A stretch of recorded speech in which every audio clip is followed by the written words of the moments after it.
Thank you very much for this opportunity, for letting me speak to you all. The film that we're referring to is called Lorni the Flaneur, starring Adil Hussain, and was shot in Shillong, Meghalaya in India. And the film is about the disappearance of this object of great cultural value of the Khasis, and how the protagonist that was being played by Adil Hussain then goes in search of this object. And in the process of looking for this object, how he discovers more about the city and also the inner functions of his own psyche. So yeah. So when I had finished my filmmaking course back in the day in New Delhi, I had always wanted to come back here in Shillong and do a film here, you know.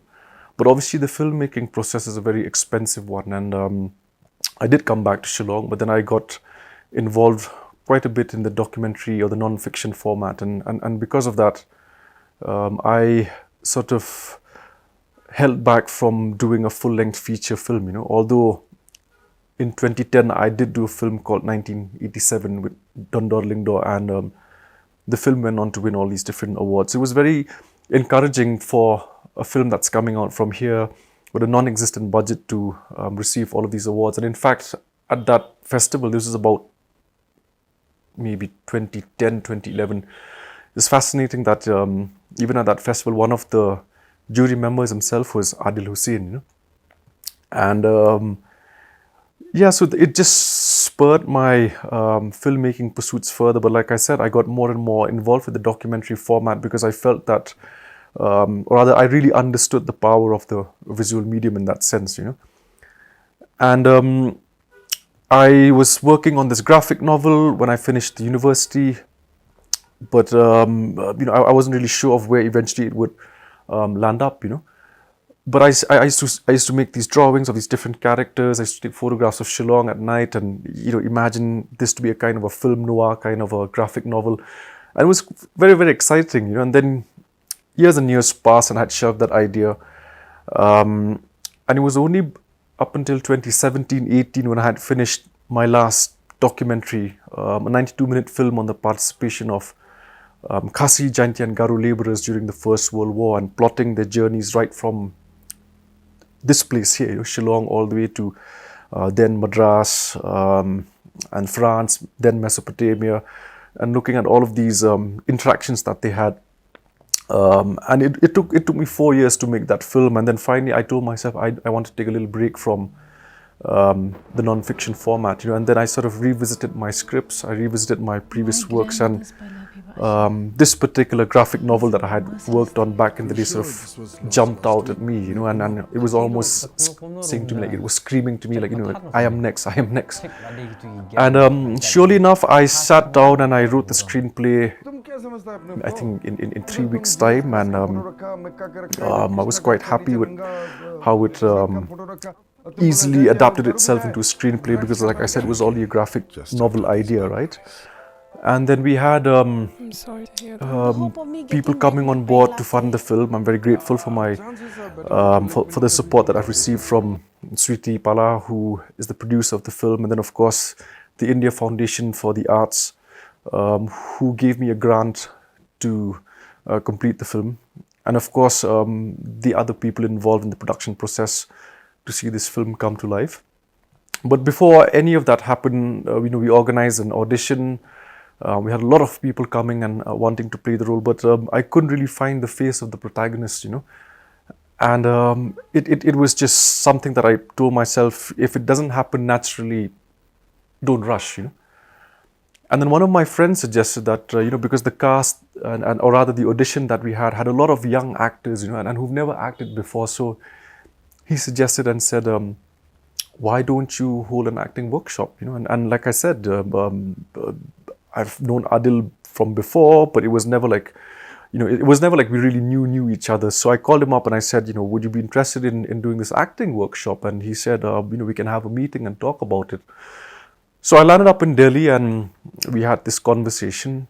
And when the meeting was done, he said, can you send across the screenplay? Because I want to take a look at the roles, and, you know, I want to take a look at the kind of characters that, you know, I need to mentor, like, you know, the backstories, etc. And then I didn't hear from him for about a week to 10 days, And I remember I was sitting at this tea shop in Police Bazaar, and I get this call from Adil Hussain, and he said, hello, Wan. I said, hi. He said, Wan, I really like the script, and, I want to play the lead role, And it's like, wow, okay. But then I told him, I said, look, I can't afford you because, you're a very established actor.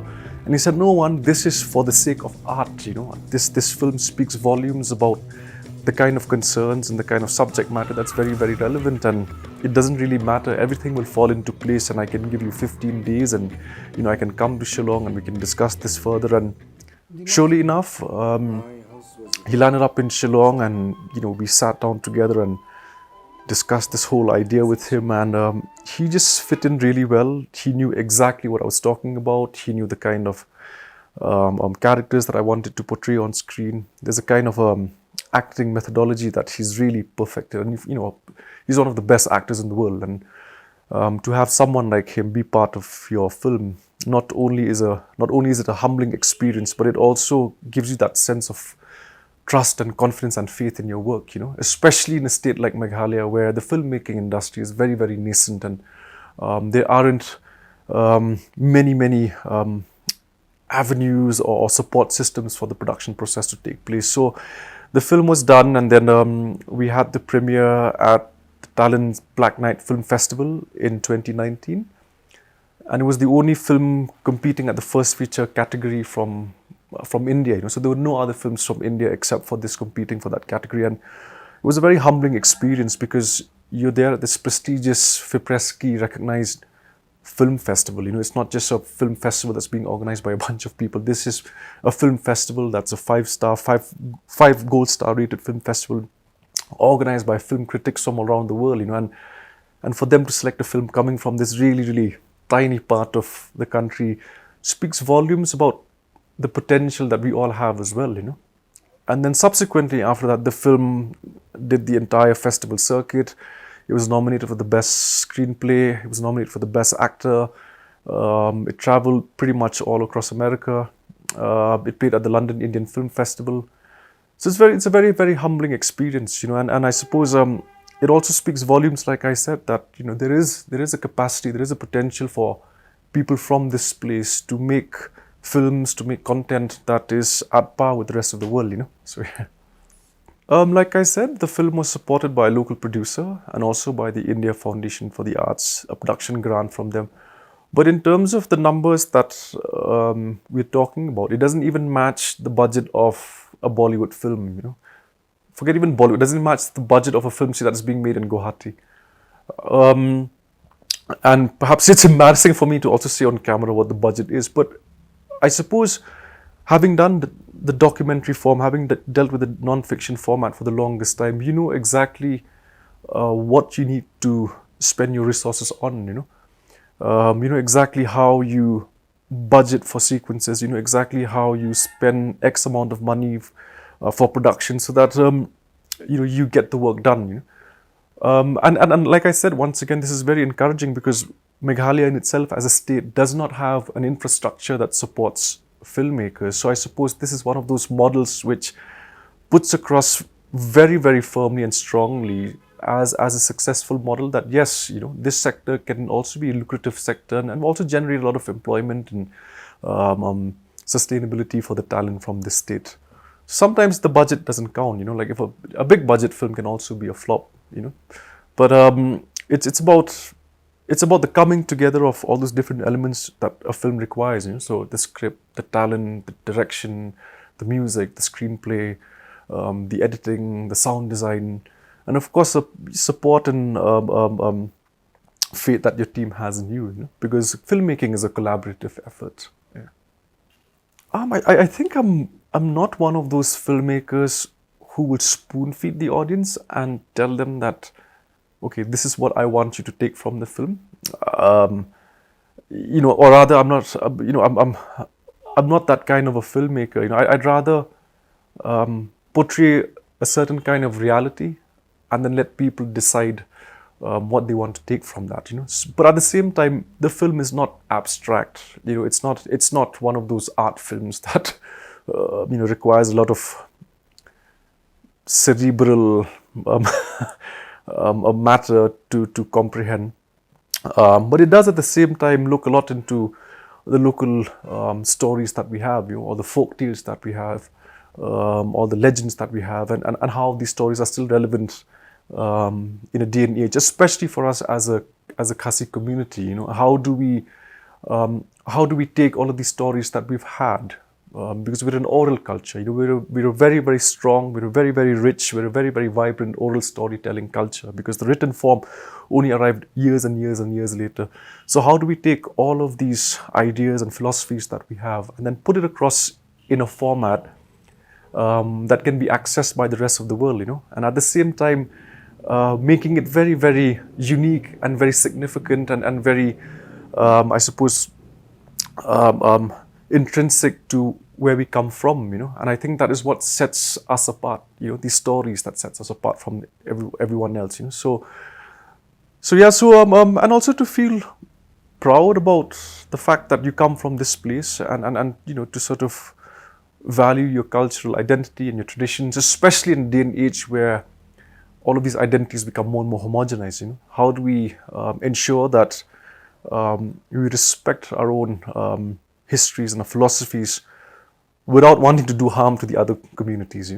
So yeah, there's tons and tons of reviews online already. So if you type the name of the film online, you're bound to find all of those reviews there. And I think with Lorni, I think a lot of people who saw it the first time didn't quite anticipate that this is a film that could come out from India. It was a film that really sort of showed Shillong the way it exactly is, without just wanting to highlight the glossy touristy bits. This was Shillong at its most visceral level, and I think to be able to capture that and present that is obviously something that can only be done if you are aware of all the different nuances that make up this place, and then also, I suppose, like I said, having worked with Adil, who really got the character spot on, like he really epitomized the character that I had written, and it's a very,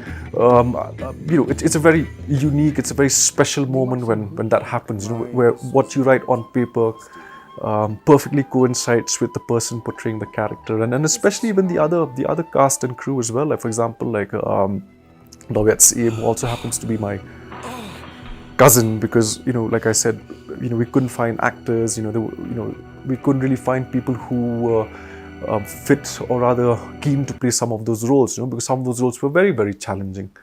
And then we also had Eliza, who's also doing his own stuff out there, and then Randall Lumbor, and of course someone like Mulvin, who's really made his mark in the local film industry, and it's also important to mention that this was Rana's last film, and it's quite emotional to see him on screen, and especially the words that he says on screen, and how I think will resonate forever in the history of filmmaking culture of this state of ours.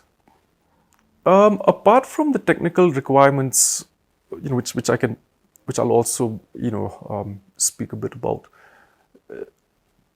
There's a certain kind of a desire for, mainland India to sort of start looking at films set in the Northeast, But the problem is that, in most of those films, the Northeast is portrayed in a way in which it needs some saving. It needs a savior to prevent it from being taken over by bordering countries, etc. There has never been a film that has been situated here that really reflects the reality of this place here,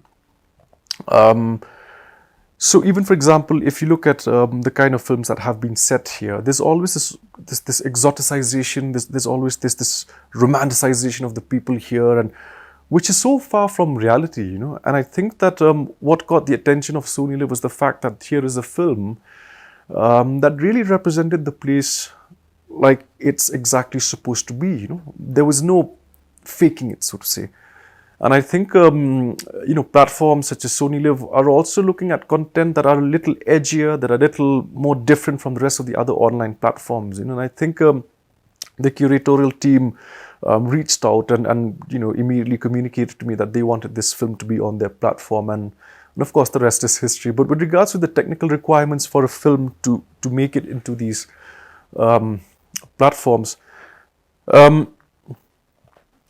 we don't have the necessary skills and infrastructure here in Meghalaya to execute the requirements, the tech specs that these platforms look into. So I'm hoping that in the long run, I suppose there is discussion of a film policy being made in Meghalaya, but it should also take into consideration the local requirements, the local logistics, and not be a copy-paste policy that is being taken from elsewhere in the other states. Because without really understanding the local nuances, the local traditions, the local infrastructure, a film policy cannot be formulated. Like I said, it can't just be a copy-paste model and say, it seems to be working in this state, so therefore, we'll implement the same thing here in our state. And it has to be in consultation with all the different stakeholders. And when I say stakeholders for the filmmaking industry, it doesn't mean just the directors. It means the entire ecosystem that is responsible for creating a film production atmosphere. So like I said, the film premiered at Talent Black Nights Film Festival in 2019. It was the only film from India that was competing at the first category section. And then was nominated for Best Actor, nominated for Best Screenplay. It was on the London Bagri Foundation 5 must-watch films coming out that year. It was nominated for a lot of categories, but it didn't it didn't win any of those awards, but it was nominated. So I suppose for me that in itself is quite an achievement. Like I said, taking into consideration the fact that we've got a filmmaking ecosystem that's almost non-existent. But I'm certain that more films that come out from here will be able to also travel and also receive their own accolades. Yeah. I wouldn't really call him a detective because the moment you mention the word detective, people imagine a certain kind of imagination, right? And also, I was looking at the kind of films that, or rather in the context of Adil having played all these films about detectives, and they all look a certain way. So I suppose this was a certain kind of a subversion of that detective format or genre, And he just happens to be a guy who lives in Shillong and who happens to have an idea about a lot of things that are happening in Shillong. So I suppose in the context of a detective, that is someone who is well-versed or well-nuanced with what is happening around town, and therefore subsequently would make someone a very good person to find out things that are disappearing. And for lack of a better word, I think the word Lorni summarizes pretty much the kind of intrigue and the kind of desire to want to know things which a detective is supposed to possess, So yeah. Well, first and foremost, we didn't have a technical support system, all our camera gears and equipments and labor had to be procured from nearby Guwahati, and that automatically increased the budget and increased the production costs and all that. But having said that, the person who shot the film, young chap, was quite, well aware of what he needed to do after he really sort of sat down and we thrashed the script out. So that was one. The other thing was, like I said, it boils down to the support system that's non-existent here. So for the coloring, I had to go and do it in Bombay. The sound design had to be done in Bombay. The dubbing had to be done in Bombay. So we don't really have that kind of a infrastructure here in this state, So that was the only difficult part, because traveling up and down is quite, apart from the fact that it's expensive, it's also very time consuming, But the other hardships are, they're quite standard difficulties that one would experience in a filmmaking environment. And they all add up to how you learn and experience. And of course, for the first time ever working with a local line production team, and I would have to admit that the team headed by Tyrell, the whole Hills People collective, they were very, very instrumental in the completion of the film. I mean, of course, there were a lot of shortcomings and there were a lot of difficulties because it was the first time that we worked in a guerrilla filmmaking kind of a scenario, where it's important for you to get it right the first take. How do you make sure that you shoot in certain locations and then not have people assemble and gather because you don't want to make a scene. So, I suppose if I look back at all of that, I would say that my training ground was obviously the documentary space that I had most experience working with. So all of those, in fact, even the way that the film was edited, etc., was in a way which was very similar to the documentary format. And I think that that the realness, that sense of wanting to portray a certain kind of reality was only possible because of the different hardships and experiences that I've had with working the documentary format. And for me, both the forms are the same. The documentary format and the non-fiction and the fiction format are pretty much the same because it all boils down to the creative treatment of a reality. I wouldn't say that there is a boom in the films that are being made here. Secondly, sometimes it's not just quantity of films; it's also the quality of the films that are being made. But looking at the local talent here, I think there is a huge potential. I mean, there's a huge possibility for a lot of these young, enterprising, all of these young creatives to look at this profession as something that is a full-time job, and it is happening right now. And I can see like a lot of these young people are all taking filmmaking as a profession, as a full-time profession, which was very, very different from the time when I was growing up. We didn't have, people to look up to. We didn't have guides, we didn't have mentors. So we sort of pretty much learned as we made our own films, So that knowledge that you gather from experience definitely counts. And then it also gives you an understanding of what can work in Meghalaya and what will not work or what does not work elsewhere, So, for example, like what works in Bombay or what works in Guwahati or what works perhaps in Manipur might not work in Meghalaya. So one has to, also look at the local nuances before, jumping into any conclusions about how filmmaking should be carried out in the state. And like I said, like a lot of these young people are very geared towards production being a full-time activity. And it's very evident that there is a huge potential and a possibility out there. Well, as far as encouraging words for the young people is concerned, I think it's a difficult profession for numerous reasons. It's a profession that requires a lot of dedication and hard work, and it's a profession that you learn every day. I can also see right now that I'm still learning each and every day, but like any other job you choose to do, like stick to it, keep at it, and one fine day you'll arrive to where you're at.